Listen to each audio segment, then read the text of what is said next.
Hi there.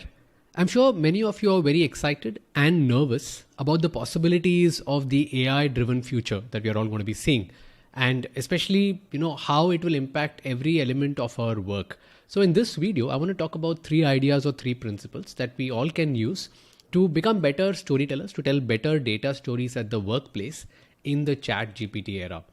So I want to talk about what triggered this for me, and this was the launch of Microsoft's Copilot software, which is still not all across the world, but I'm sure it will come by the end of this year.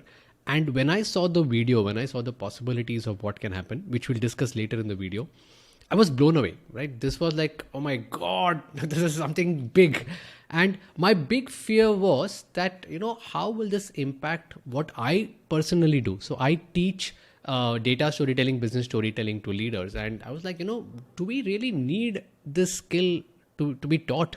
Will data presentations become like this? That, hey, you want a presentation done, all you do is type into Copilot or ChatGPT that, hey, please look at my data and make my data presentation for me, make my review for me. And, hey, presto, it's kind of given in front of you. No, I don't think that's going to happen, right? So I don't think you can just tell Copilot that apply storytelling principles. That's not how it works. Your prompts will need to be specific. You will need to tell exactly, hey, I want the use of analogies here. I want this to become more clearer. I want a better chart or a visual here, right? So that level of specificity is important. So before we learn, how do we need to tell better prompts to Copilot or to ChatGPT? Let's kind of step back, take a back seat and try and look at how do we currently make these data presentations, and that will help us to understand how things are going to change. Now, picture the scene, right? You've got a quarterly business review presentation coming next week. And normally, this is the pre-AI era. This would entail a lot of effort, right? What all steps would you need to do? You need to download the data from an ERP or some Excel data set that you will get. And then you start to analyze that data, look for insights, look for findings, and look for interesting stuff. Then you reflect on the analysis and say, okay, what is the big story that is coming out this quarter or this month? What is it that I want to highlight here? And then you have to create the presentation based on your storyline, based on the corporate template that you have, fill in all the right boxes, check in all the right ticks, and then write charts and visuals in case you need to do that. Prepare for your presentation, add some script notes, etc. And finally present, right? So this is a lot of work that we were used to do. The good news is that ChatGPT, Copilot, can help us reduce a lot of this effort or reduce a lot of this thing, right? So it is going to completely transform. And those who have not seen this video, this blog post that Microsoft wrote, I would really urge you to look at that.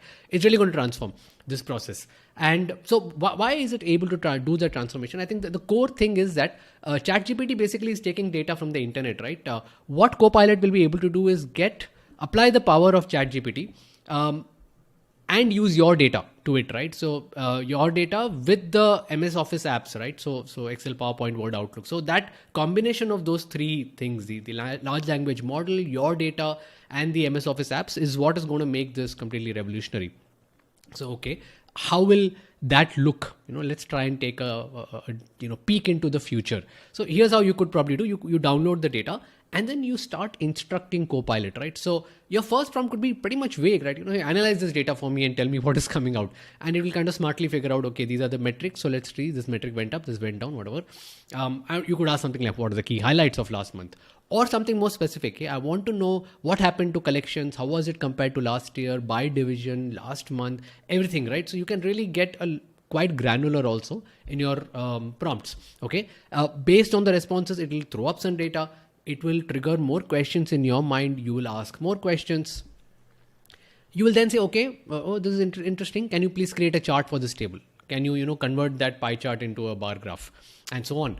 And then the magic, right? And this I cannot wait to try this out. Can you really do this? This would be great, right? You tell Copilot, create a 10-slide presentation based on these findings. Wow, that'll be quite cool. You make some edits to your draft and then that's it. Your presentation is ready. You've probably in a 10th of the time that you take normally, you have made your quarterly review presentation, hopefully much better looking slides. Your audience is thrilled. Or are they? Okay, so sorry to puncture a bit of a hole here. We need to look a little beyond just these nice, cool gimmicks and tools that are likely to come with Copilot, and look at what could be some of the ways in which the audience could change, specifically their expectations. Look, I'm sure that AI, ChatGPT, Copilot will completely transform the way we make data presentations at work, right? But they're also going to significantly raise the bar of expectations from the audience, right? So they'll start expecting the basic stuff as table stakes. What today they might think of as, wow, you put a nice chart, that's very cool. Oh, you put clear messages on the top as headlines, thank you so much. That will become the norm, that hey, you should have those. They start expecting more stuff, right? A coherent storyline. All your slides should kind of talk to each other and have a clear flow. Insightful perspectives. Don't just tell me the data. Go deeper into it. Ask 5 questions. What is it looking like? Engaging story elements. All of those. The bar is going to be raised from your audience. So how can you keep up, right? So for me, the way I look at it, prompts are the key, right? So we all understand the importance of prompts in the era of Copilot and ChatGPT. So you need to become better, and you need to become more conversant with some of the storytelling tools and techniques so that you can put those into your prompts. You need to become more curious about the insights hidden in your data. So go dig deeper and ask more questions. You need to sometimes widen your perspective, go back and take a look at things almost from a historian's perspective. So in short, you need to go deeper, wider and higher as a storyteller. So let's take a look at what do I mean when I say go deeper, right? So by this I mean from bland titles, you need to go to valuable, surprising, relatable messages. Now, in an earlier post, I'd written about what do I mean by this, right? How do you convert bland titles in your presentation into clear messages that can be surprising, relatable, and valuable. All those adjectives have specific meanings, and I would urge you to click this link, which I'll put in the show notes, and actually, go through this post. It'll give you an idea. And this is like in short, I'm going to give you a summary of that post. Think of your messages as, this concentric circle where deeper you go into the circle, the better your messages become, right? So from data, we go to information, which is tables with titles. Often we just present this on the slides, not a good idea. You need to have a message, which is a one-line summary of what is the data telling you, and then convert that message into an insight, which is something that is surprising for the audience. They have not known about it. Make that insight relatable and convert that into something that is valuable for the audience. So let's take an example. It'll become clearer. So in this example, what I'm going to try and do is show you the transformation that a title can undergo. So let's take a title as revenue analysis. Let's say you've looked at your revenue for a certain region A in your business, and you put the analysis on the slide, but the top it is just written revenue analysis. That doesn't tell you anything. That's a bland title. So what we're going to try and do is see if we can increase the surprise factor of that title, increase the relatability factor, increase what I call as a value factor, right? So think of this as all your messages in your slide, and then the bigger the size of the circle, the more valuable it is. So the example will make it clearer. Let's say this is what emerges from your analysis, that revenue in region A grew by 15% year on year. Now that is a message. That is, it is telling you something rather than bland title like revenue analysis.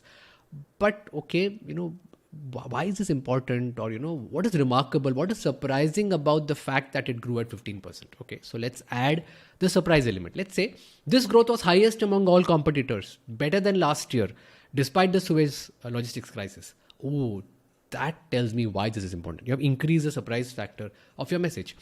Okay, let's say I'm an audience from a different country and I don't know about region A, but I know about region C. Maybe you could say something like this. In absolute growth terms, we added the equivalent of region C, right? And region C could be, let's say your audience is from Europe and region C is a small country in Europe. So you could almost say that, hey, we added the equivalent of a Lithuania in the growth itself of region A. And that makes it more relatable for that audience. Okay, but all of this is fine. So what does it mean for the business? Is that something that we can take this to make our business better? Well, sure, you can. We can apply region A's playbook and increase sales in region C and D, right? So that is a great example of making the relatable message also valuable. So this is what we have done. We have taken a message, made it surprising, relatable, and valuable. So these are some things that you can do using these prompts. You can dig deeper. For the final thing that has come out is what I call as an actionable insight, right? You can actually take action from that insight. So you can improve the prompts you ask to your AI tool. You can ask, how much is the growth compared to the competition, when assuming the data exists, compared to last year? Were there any constraints to growth this year? Can you make the India growth number relatable for an audience from Europe? These are some of the questions that you can actually ask your AI, and it will surprise you with the answers. What are the implications from this? And it will come out with some of the implications, right? So this is what you need to do. But now, okay, what are the order of questions for your data set? What question do you start with? What do you kind of go with? There is a set order that we can actually use that applies in many data stories, especially when you're looking at data of the past, right? Past month, past quarter, past year. There are a set of 7 questions that we can use to answer. Let's look at what those 7 are. All right, so the 7 questions that every data story should answer. I call this the 6W1H framework. Why 6W1H? Because there are 6 questions which start with W and 1 question which starts with an H. So the 7 questions are: what happened? You don't start with the why in a data story. We start with what happened. Okay, something, maybe let's take the example of attrition. Okay, attrition happened. How much was the attrition? It was 17%. It was much higher than competition, much higher than last year, blah, blah, blah. Before we go into the why, we need to answer simpler question. A simpler question is when and where. The when is a hygiene question. When did it happen? Last month, last quarter, last year. Where did it happen? And that's very interesting, because the where question can be mathematically answered, very easily answered. All you have to do is look at slices and cuts of your data. In which business unit was the attrition higher? Which division was it higher? Was it higher among younger folks or older folks? Was it higher among men or women? Which city was it higher in? And so on. Which function? So you can basically do a lot of this slicing and dicing, right? And so that is the where question. Once you answer that, let's say you find out that, hey, it was very high in the Bombay office in the sales team. Why was it high in the Bombay office in the sales team? Because we had a competitor who came in and he took away some of our people. Now, of course, that may seem like the why. You may need to ask further whys, right? So the Japanese have the term of the 5 whys, right? Okay, why did a competitor come? Because, the market had increased. Why did the market increase? Or why did we fail to notice the fact that the competitor had come? What could we have done in the future, going ahead or in the past to change what outcome came out, and so on, right? So basically a lot of depth and detail can go into the why.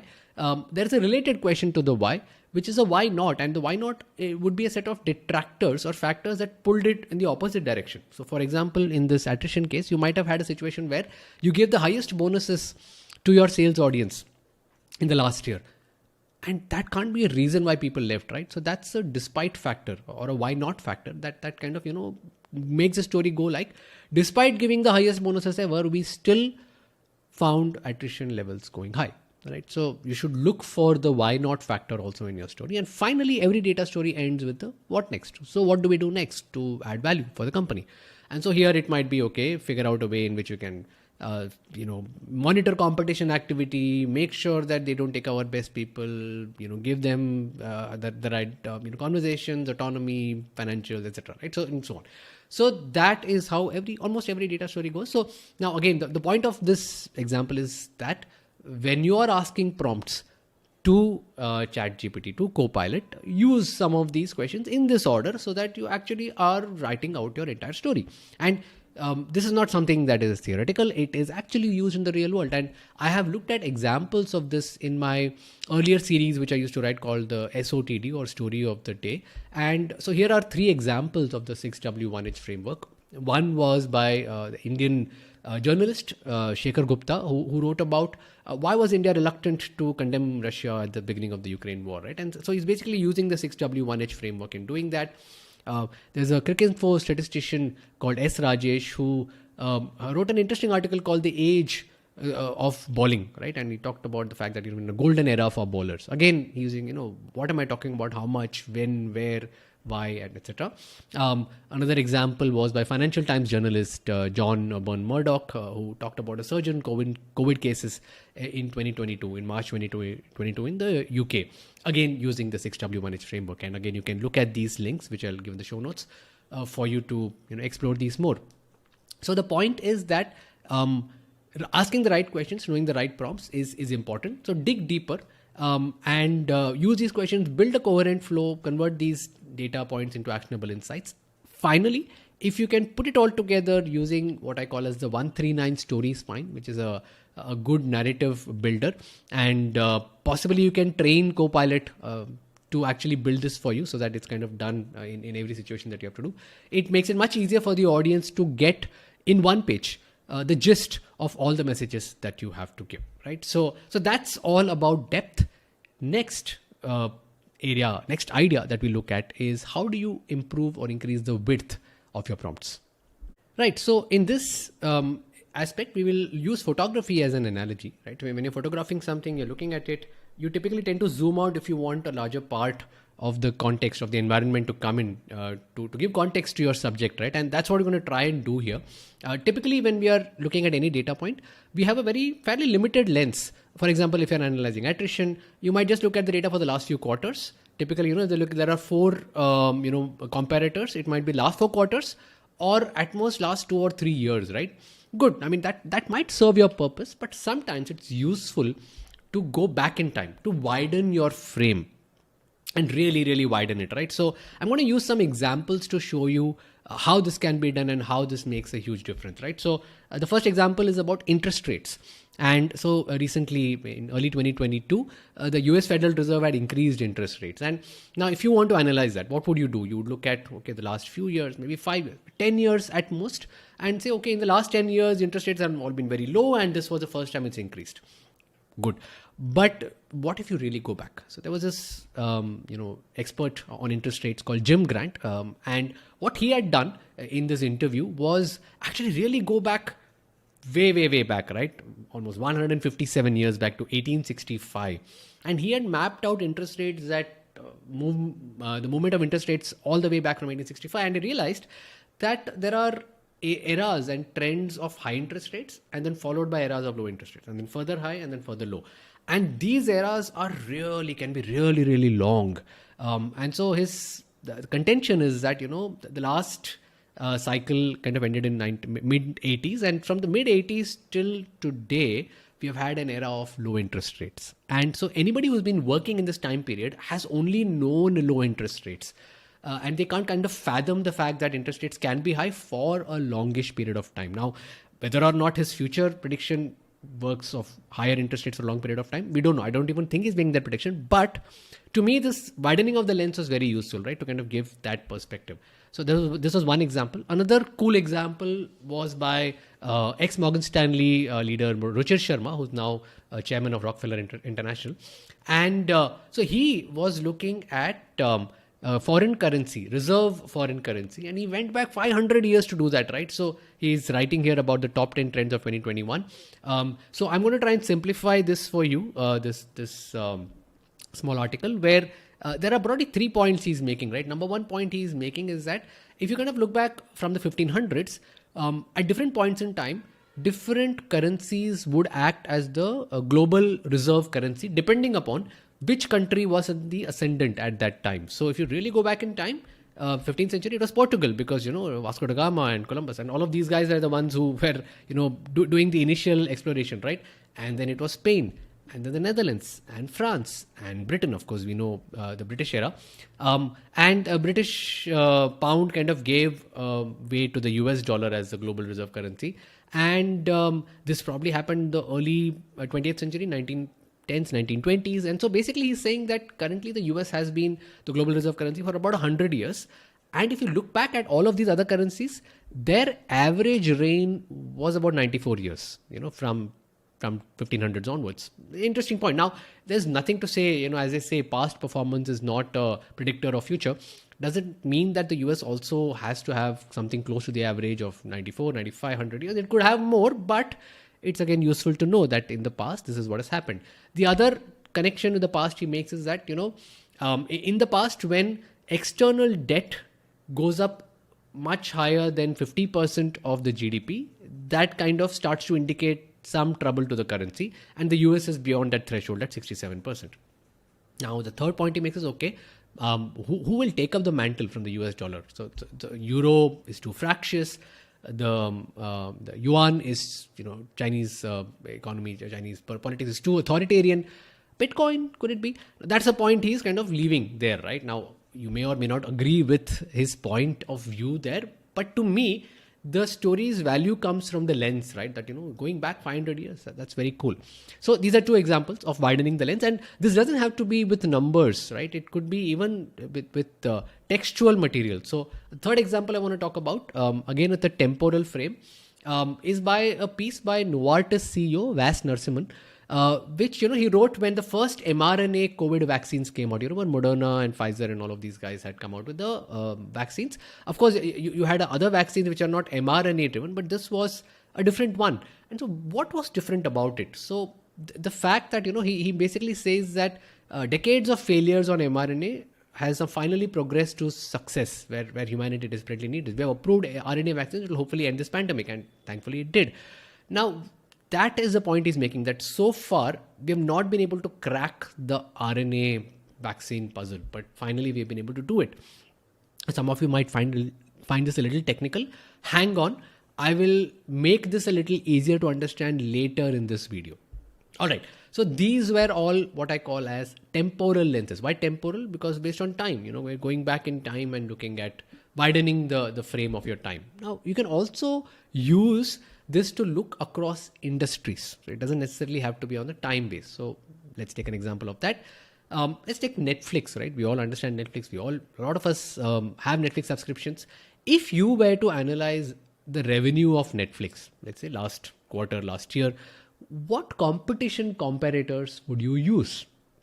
I'm sure most of you would say something like Disney Hotstar, Prime Video, Sony Live, Apple TV, and so on, right? And you'll be right. These are the typical competition. These are the other OTT platforms. Okay. What if I ask you to go wider? Widen your frame a little bit. Okay. What else could be competition to Netflix? Cable TV, HBO, ZTV, Star, Fox. All of these are also something that we tend to see when we want entertainment. So they are also competition. So you may have to look at their revenue, metrics also. Is there a higher than normal increase in revenue of any of these as compared to Netflix? Let's widen that frame a little more. What else is competition to Netflix? Movie theaters, drama, circus acts, Cinepolis, PVR, cultural centers, Cirque du Soleil. All of these are also, places that we go for entertainment. So instead of Netflix, you could be going to a cinema and watching something, right? So what if there's been a sudden increase in the revenue in any of these? So that's something that you might need to look at. Okay, let's widen that frame a little more. Gaming, instead of watching Netflix, I could be playing video games at my house. Xbox, PlayStation. How is the revenue of those and the amount of time that people are spending on those increasing? That's also something that you may have to look at. Let's take one more widening of that frame.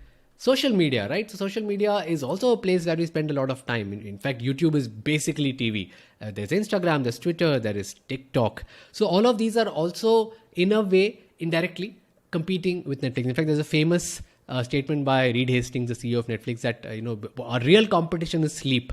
So of course that goes a little beyond anything. But there's actually a great post by Scott Galloway, the New York-based prof, where he talks about TikTok being a huge competition to Netflix. And of course now TikTok might get banned, but it is at a time spending zero on content and taking away a lot of the attention, which is the most scarce resource for the audience. And so basically the point is a wider lens, either over time or across competition, can uncover fascinating insights in your data, right? So it's up to you to think of these possible, wider perspectives and put those prompts at Copilot, and you might find some fascinating insights.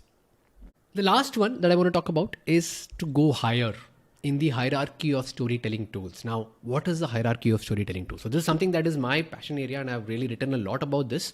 So I kind of think of storytelling as a set of techniques or tools that you're using to achieve a certain communication objectives, right? At the base of that pyramid of communication objectives is to be understood. The audience has to first understand what you're trying to say. Once that is met, then you need to try and engage them, because audiences do get distracted very easily. Once that happens, then you need to make them care about what you're telling them. And finally, trust in you, believe in you, and act.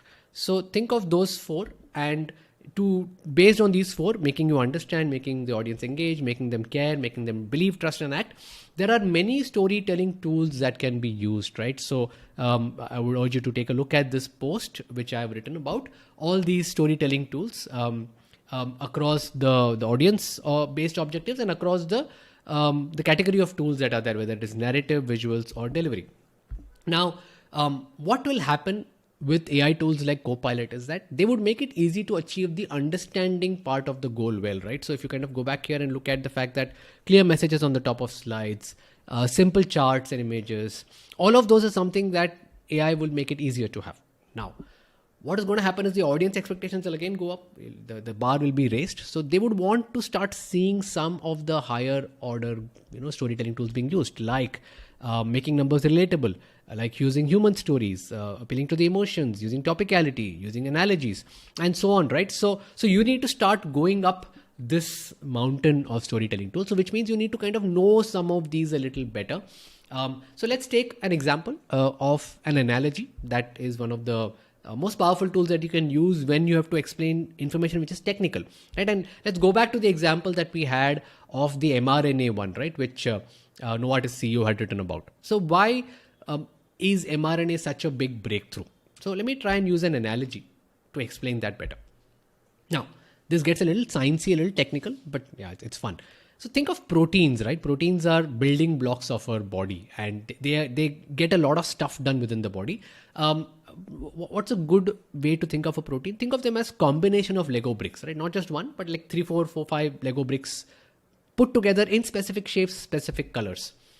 Now, if this is a protein, this sheet, instruction sheet, not the pieces, but the instruction sheet is RNA, right? So RNA is something that gets made in our cells, and it is kind of sent out to say that, hey, I want you to make a protein. Here is the instruction sheet. Here are the blocks that you need to put together in this particular order, and that is how this protein will get made, right? So, and the cell uses those instruction sheets, it uses the RNA to build the blocks, to build the proteins. Now, when we take medicines, so now let's come to how, when we get ill, how does a cure happen? So medicines, which are tablets, they're basically chemicals, and those chemicals are interacting directly at the protein level, right? So chemicals will probably remove one piece, put one piece back, and so on. Now I'm kind of, way beyond my ability, but still, be with me. So they basically make changes to the Lego block sets.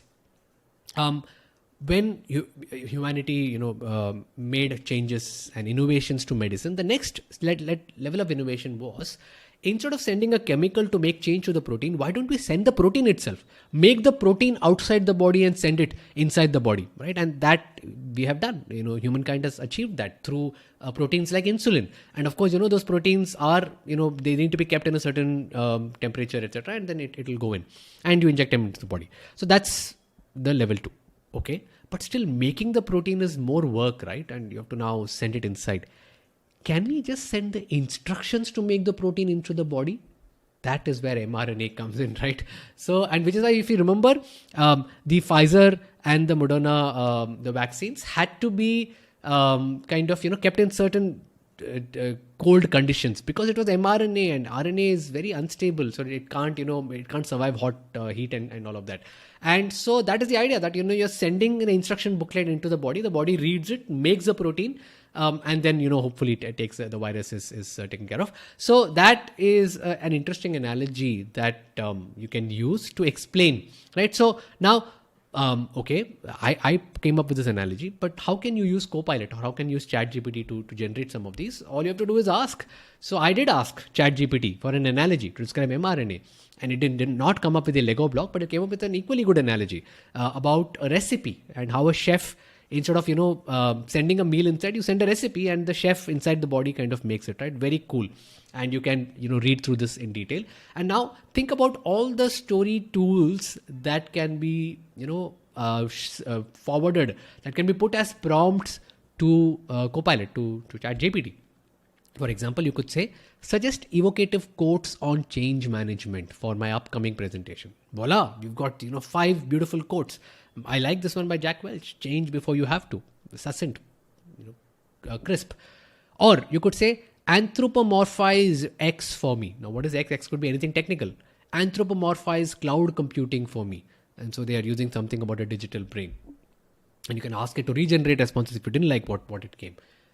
Ask it for good ways, cool ways to begin your presentation. Right? It's at the beginning that the audience is most distracted. So you should try and get their attention at the beginning. So what are some cool ways to begin? So this is what I wrote as a prompt. I have a presentation coming up on new knowledge management initiative. Please suggest 5 attention grabbing ways of opening my presentations. And it's very cool.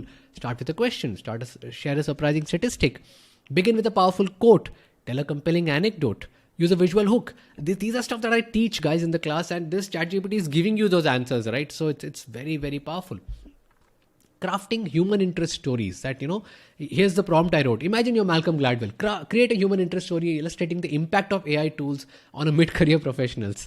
And if you kind of read this, it's banal. I didn't really like it so much. It's quite vague and banal. But yeah, sure, you may have to use more prompts. Not all prompts will come out fine. It's also learning as we go ahead, right? But this will really change the way we can do presentations. And to kind of quickly wrap up, AI tools like Copilot will make it much easier, but they will also increase the audience's expectations. So when the AI raises the game, you also need to raise yours. You need to go deeper. Go not just with bland titles, but surprising, relatable, valuable messages using the 6W1H framework. You need to go wider, zoom out temporally or across competition, widen the frame, and you might come up with very cool insights and ascend higher in the storytelling tools hierarchy, right? And by doing all of this, there will be struggles and pitfalls along the way. I'm sure they can deal with them. But here's the bottom line, right, guys, that AI-powered presentations will come and they will be here to stay. If you can adapt to this new era and present, make better data presentations, clearer, more engaging, persuasive stories, you will get better work outcomes. With that, we come to the end of this video. For more information, for more stuff, you can look up my weekly newsletter, which is called 321 by Story Rules. I'll put the link in the show notes. Or explore the Content Hub on my website. And there is more content on storytelling around there. Thank you so much.